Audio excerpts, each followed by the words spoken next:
लक्ष्मी निवास ही तुमची लाडकी मालिका, त्यातले भावना आणि सिद्धू आज आपल्या तुमच्या लाडक्या कार्यक्रमामध्ये पाहुणे म्हणून येणार आहेत. तर फार मनापासून त्यांचं स्वागत करूया आणि ते कुठला पदार्थ करतायत ते बघूया. भावना आणि सिद्धू प्लीज या. हॅलो, नमस्कार, वेलकम. खूप मनापासून स्वागत भावना. सिद्धू तुझंही फार मनापासून स्वागत. वा, आम्हाला फार आनंद झाला तुम्ही इथे आलात आणि आपण आता एकमेकांना अगदी जोडून आहोत, शेजारी आहोत. शेजारी शेजारी म्हणजे एकाच कुटुंबात शेजारी आहोत. आपली दुपार भारी. आपली दुपार भारी. म्हणजे तुमच्या पाठीमागे आम्ही. वा, कसे आहात तुम्ही दोघेही? अप्रतिम. मालिका कशी चालू आहे सिद्धू? काय सांगशील सध्या? काय चालू आहे? खूपच छान चालू आहे मालिका. आता खूप सगळे ट्रॅक्स परत गरमागरमी आलेले आहेत, ट्विस्ट अँड टर्न्स खूप आलेले आहेत आणि आता सध्या भावना प्रेग्नंट आहे, त्याच्यामुळे घरी परत वातावरण जे शांत झालं होतं ते परत जरा पेटलेलं आहे. त्याच्यामुळे वा, आता डोहाळे पुरवण्यापर्यंत आलंय की नाही? आता डोहाळे अजून सुरू व्हायचे.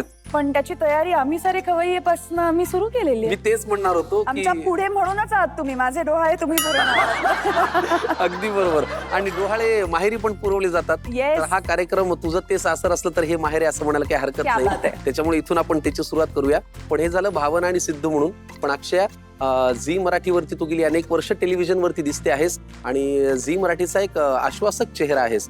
तर या मालिकेने आणि या भूमिकेने तुला काय दिलं? या भूमिकेनी खूप संयम शिकवलाय आणि पुन्हा नवी ओळख निर्माण करण्याची संधी दिली झी मराठीने.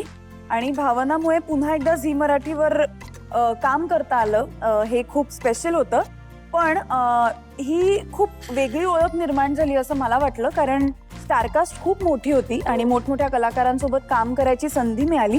परंतु तेवढंच प्रत्येकाच्या आपण कॅरेक्टरला न्याय देत देत आज इथपर्यंत आलोय आणि लक्ष्मी निवास इतकं पुढपर्यंत आलेलं आहे.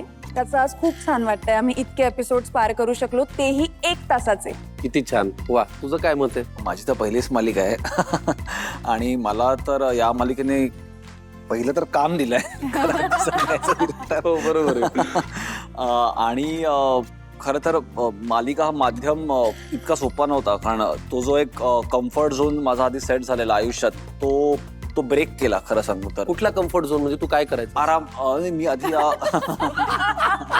आराम आणि फिल्म्स आणि मी फिल्म्स केलेल्या काही आणि नाटकही काय कॉलेजमधून करायचो, पण त्याचं पेस आणि त्याचा कामाचं स्ट्रक्चर खूप वेगळं होतं. बरोबर. सो ह्याच्यामध्ये सुरुवातीला मी खूप अनकम्फर्ट झालेलो, पण त्यातूनच हळूहळू ग्रोथ झालेली फार आहे. छान. आणि ती ग्रोथ होत राहील आणि तुझी होईल आणि या मालिकेची होईल. तुम्हाला आनंद वाटेल आज की या दोघांना इथे बघायला, भावना आणि सिद्धूला. तर आपण एक काम करूया, तुम्ही आज पदार्थ कराल ना इथे? Yes. ऑफकोर्स. आवडतं ना? म्हणजे तुम्हाला स्वयंपाक करायला हो आवडतं हो, ना? खायला जास्त आवडतं. खायला जास्त आवडतं. मलाही आवडतं. पण इथे आलोय तर करावं तर लागेल. काहीतरी तर करायला लागेल. Of course. ठीक आहे. पण भावना आणि सिद्धूची जोडी आम्हाला पडद्यावरती आवडते.